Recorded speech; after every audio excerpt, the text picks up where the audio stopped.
We're in Psalm 35. Thanks for joining me. You might want to share this with a friend as we continue through Psalms together. We're going verse by verse, line by line through the Psalms, and we're differentiating our emotions and human experiences and processing it to God, because Psalms is the medicine chest for our hearts.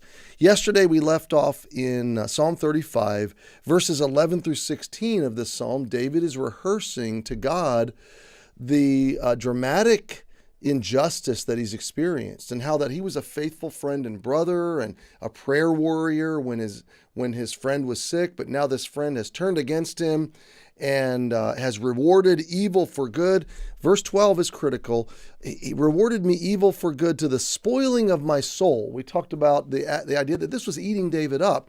So he's rehearsing it to God, and God's going to now give him perspective like he does you and me. And this is why walking through Scripture and giving God moments in our day and rehearsing our experiences to him is so important. We pick it up today in verse 17.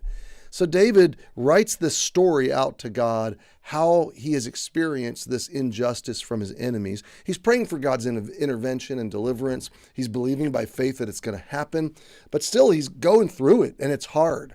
Just like it's hard for us when we're going through stuff. So verse 17, David says, Lord, how long wilt thou look on? Now there's a lot here in this one little phrase that I wish I could spend a lot of time on. But first of all, David says to God, Lord, how long? Okay. And that is a recurring prayer in Scripture. How long? How long? Lord, how long?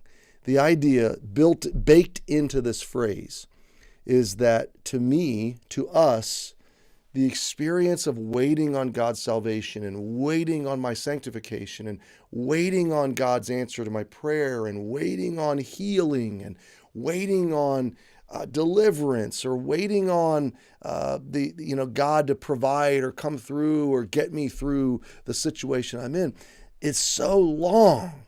Oh, it just seems so long. How long? That's the first takeaway. The second takeaway is that baked in is that to God's vantage point, it's not long, okay? He's timeless, and so he can give me the sense that it's not so long. But then the third baked in idea is it's okay to cry out to him and express the idea that it feels like it's dragging on forever and that he understands.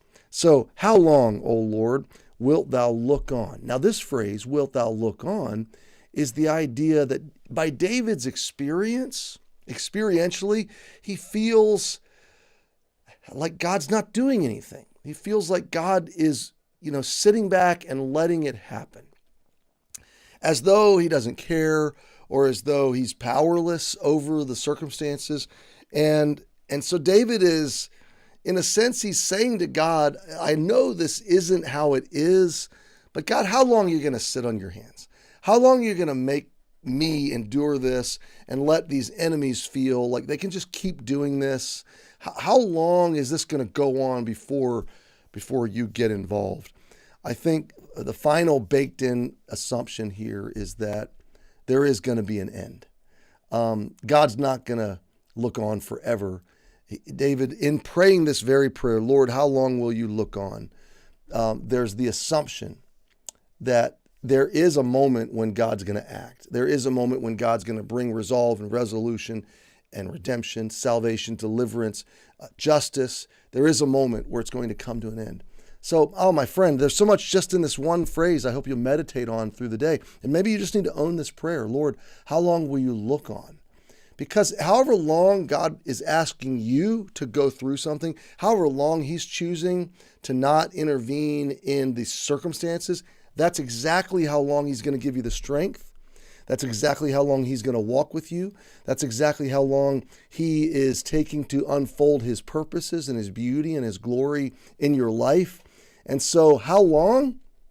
Just as long as God purposes, just as long as his good work requires, just as long as his glory demands.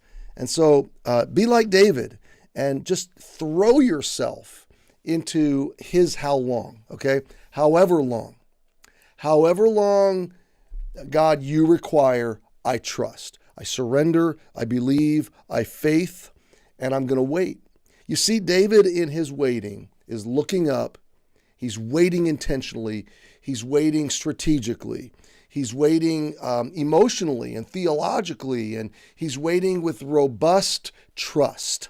And so I think I'm just going to park it right there, because that truly is enough for today. How long, O Lord, will you look on?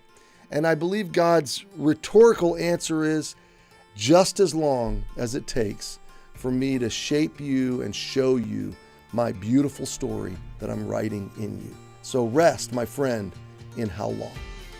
Happy Tuesday. See you tomorrow.